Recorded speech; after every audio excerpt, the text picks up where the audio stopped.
ഇന്ന് ഞാൻ വന്നിരിക്കുന്ന ചക്കക്കുരു ചീരയും ചേർത്തുള്ള ഒരു നാടൻ കറിയുമായിട്ടാണ്. ഈ സമയത്തൊക്കെ നമുക്ക് തീരെ ചെലവ് കുറഞ്ഞതും എങ്കിൽ നല്ല ടേസ്റ്റി ആയിട്ടുള്ള ഒരു അടിപൊളി കറിയാണിത്. ഇതിനായിട്ട് ആദ്യം ഒരു ചട്ടി വെക്കുക. അതിലോട്ട് ആവശ്യത്തിന് വെള്ളം ഒഴിച്ചിട്ട് ഒരു 15 ചക്കക്കുരുവാണ് നമ്മൾ എടുക്കുന്നത്. ഇത് രണ്ടായിട്ട് കീറിയിട്ട് ഇട്ട് കൊടുക്കുക. അതിനോടൊപ്പം തന്നെ ആവശ്യത്തിന് ഉപ്പും ഒരു 5 പച്ചമുളക് രണ്ടായിട്ട് കീറിയും കൂടി ഇട്ടിട്ട് ഇതൊന്ന് വേകുന്നതിനായിട്ട് അടച്ചു വെക്കാം.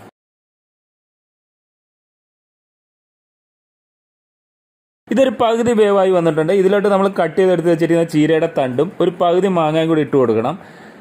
എന്നിട്ട് ഇത് നന്നായി വേകുന്നതിനായിട്ടൊന്ന് അടച്ചു വെക്കാം. എപ്പോഴും നമ്മൾ ചീരയുടെ തണ്ടൊക്കെ ഇടുമ്പോൾ ചക്കക്കുരു ഒരു പകുതി വേവായതിനു ശേഷം മാത്രമേ ഇടാവുള്ളൂ. കാരണം ചീരയുടെ തണ്ടിന് വേവ് തീരെ കുറവുള്ളത് കൊണ്ടാണ് നമ്മൾ ഈ സമയത്ത് ഇടുന്നത്. ഇത് വെന്ത് വരുന്ന സമയത്ത് ഇതിൽ ചേർക്കാനുള്ള അരപ്പൊന്ന് തയ്യാറാക്കാം. ഇതിനു വേണ്ടി ഇത് കണ്ടില്ലേ, 1/2 കപ്പ് തേങ്ങയും 1/2 ടീസ്പൂൺ മഞ്ഞൾപ്പൊടിയും 5 ഉള്ളിയും കൂടെ ചേർത്തിട്ട് നന്നായി ഇത് മിക്സിയിലൊന്ന് അരച്ചെടുക്കുക. ചക്കക്കുരു നന്നായി വെന്ത് വന്നിട്ടുണ്ട്. ഇനി ഇതിലോട്ട് ചീരയുടെ ഇല ഇട്ട് കൊടുക്കാം. ഇതിനുവേണ്ടി ഒരു തണ്ട് ചീരയാണ് നമ്മൾ എടുത്തിരിക്കുന്നത്. ഈ ചീരയുടെ ഇലയൊക്കെ ജസ്റ്റ് ഒരു ആവി കയറിയുമ്പോൾ തന്നെ വെന്ത് വരും. അതുകൊണ്ട് ഇത് ഏറ്റവും അവസാനം ഇട്ട് കൊടുത്താൽ മതി.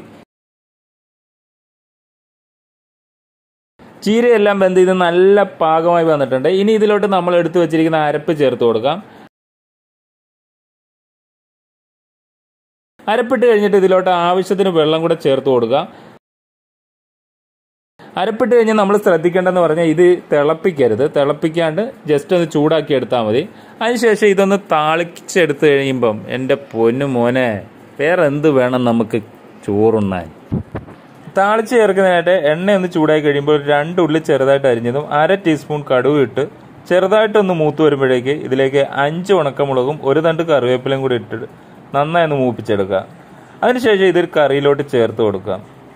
ഉണക്കമുളക് ഉള്ളി എല്ലാം കൂടെ അങ്ങോട്ട് താളിച്ച് ചേർത്ത് കഴിയുമ്പോൾ ഉള്ള കറിയുടെ ടേസ്റ്റ് ഉണ്ടല്ലോ, ഒരു കിടിലോസ്കി ടേസ്റ്റാണ്. ഇത് മാത്രം മതി നമുക്ക് ചോറുണ്ണാൻ. അമ്മാതിരി ടേസ്റ്റാണ്. അപ്പോൾ തീർച്ചയായിട്ടും നിങ്ങളെല്ലാവരും ഇതൊന്ന് ട്രൈ ചെയ്ത് നോക്കുക. എൻ്റെ വീഡിയോസ് ഇഷ്ടപ്പെട്ടുവെങ്കിൽ നിങ്ങൾ ലൈക്ക് ചെയ്യുക. അതോടൊപ്പം തന്നെ എൻ്റെ ചാനൽ കൂടി ഒന്ന് സബ്സ്ക്രൈബ് ചെയ്യുക. നിങ്ങളുടെ എല്ലാവരുടെയും സപ്പോർട്ടുകൾ ഉണ്ടാകും എന്ന വിശ്വാസത്തോടു കൂടി തന്നെ വീണ്ടും ഒരു വീഡിയോ ആയിട്ട് വരുമ്പോഴേക്കും എല്ലാവർക്കും ബൈ ബൈ.